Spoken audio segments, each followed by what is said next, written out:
Un amour pur et fidèle, Khadija bint Khuwaylid était une femme noble, riche et respectée à la Mecque. Elle était commerçante, connue pour son intelligence et son intégrité. À l'âge de 40 ans, elle engagea un jeune homme honnête pour gérer une caravane commerciale, Mohamed, alors âgé de 25 ans, surnommé Al-Amin, le digne de confiance. Après avoir vu sa droiture, sa bonté et sa sagesse, elle tomba amoureuse de lui et lui proposa le mariage.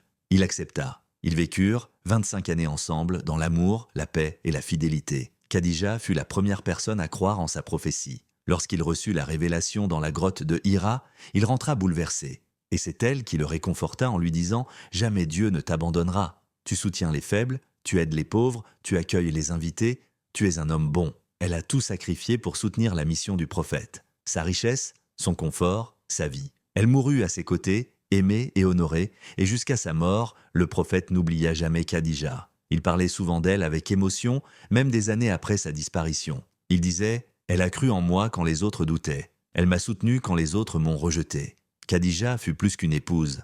Elle fut son soutien, son refuge, sa lumière, une femme à qui le paradis fut promis. Comme deux âmes liées par la foi, le respect et l'amour. Khadija fut plus qu'une épouse, elle fut un refuge. Quand le monde doutait, elle croyait. Quand le cœur tremblait, elle rassurait. Et lui, le prophète de l'amour et de la lumière, ne l'oublia jamais. Jusqu'à sa mort, son nom vibrait dans son cœur. Ce n'est pas l'histoire d'un couple, c'est celle d'un